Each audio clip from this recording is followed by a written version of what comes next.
Hello, ನಮಸ್ಕಾರ. Good afternoon.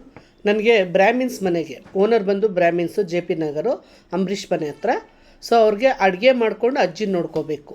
ಅಂದರೆ ಅವ್ರಿಗೆ ಆಪ್ರೇಷನ್ ಆಗುತ್ತೆ ಈ ತಿಂಗಳು 15ನೇ ತಾರೀಕು. 15th 20 ಒಳಗಡೆ ಅಂದರೆ ಜುಲೈ 15 10 ಅಥವಾ 15 ಹೇಳಿದ್ದಾರೆ. ಸೊ ಅಲ್ಲೇ ಇರಬೇಕು. ಸೊ ಅಲ್ಲಿ ಅಜ್ಜಿ ಜೊತೆ ಇರಬೇಕು. ಸೊ ಅವ್ರೇನು ಹೇಳ್ತಿದ್ದಾರೆ, ನಮಗೆ 2 in 1 ಬೇಕು ಅಂತಿದ್ದಾರೆ. ಅಡುಗೆ ಮಾಡಿಕೊಂಡು ನಾನು ನೋಡ್ಕೊಳ್ಬೇಕು ಅಂತಿದ್ದಾರೆ. ಸೊ ಬ್ರಾಹ್ಮಿನ್ಸು ಅಥವಾ ಅವ್ರು ಲಿಂಗಾಯತರು.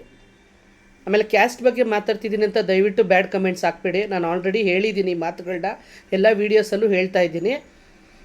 ಯಾಕೆ ಬೇರೆ ಕ್ಯಾಸ್ಟ್ ತೊಗೊಳಲ್ಲ ಅಂತ ಹೇಳಿದ್ವಿ. ಒಬ್ಬೊಬ್ಬರು ಓನರ್ಸ್ ಒಂದೊಂದು ಥರ ಇರ್ತಾರೆ. ನಮ್ಮ ಕೈಯಲ್ಲೇ 5 ಬೆರಳು ಒಂದೇ ಸಮ ಇಲ್ಲ ಅಂತಂದಮೇಲೆ ಮನುಷ್ಯರು ಒಂದೇ ಥರ ಇರೋಕ್ಕೆ ಸಾಧ್ಯ ಇಲ್ಲ. ಅದಕ್ಕೋಸ್ಕರ ಇದು ಬ್ರಾಹ್ಮಿನ್ಸ್ ಮನೆಗೆ JP ನಗರ ಈ ಮಂತ್ 15ನೇ ತಾರೀಕು ಇಲ್ಲ 20ನೇ ತಾರೀಕು ಒಳಗೆ ಬೇಕು. ಯಾರಾದರೂ ಬ್ರಾಹ್ಮಿನ್ಸ್ ಇದ್ದು ಅವ್ರಿಗೆ ಕಾಲು ಸರ್ಜರಿ ಆಗ್ತಿದೆ, ಅವ್ರನ್ನ ನೋಡಿಕೊಂಡು ಅಡುಗೆ ಮಾಡ್ಕೊಂಡು ಇರೋರಾದರೆ ಬನ್ನಿ. ಇಲ್ಲ ಯಾರಾದರೂ ಅಡುಗೆ ಮಾಡ್ತೀನಿ ಅಂದರೂ ಓಕೆ, ಇಲ್ಲ ಅಜ್ಜಿ ನೋಡ್ಕೊತೀನಿ ಅಂದರೂ ಓಕೆ. ಸೊ ನಾನು ಇದ್ರ ಬಗ್ಗೆ ಓನರ್ ಹತ್ರ ನಾನು ಮಾತಾಡ್ತೀನಿ. ಸೊ ಯಾರಿಗೆ ಇಂಟ್ರೆಸ್ಟ್ ಇದೆ ನಿಮ್ಮ ನಂಬರ್ನ ಕಮೆಂಟ್ ಬಾಕ್ಸಲ್ಲಿ ಹಾಕಿ, ನಾನು ತೊಗೋತೀನಿ ನಂಬರ್ನ. ಬಟ್ ಇದು ಬೇಕಾಗಿರೋದು ಈ ಮಂತು 20ನೇ ತಾರೀಕು ಒಳಗಡೆ. Thank you.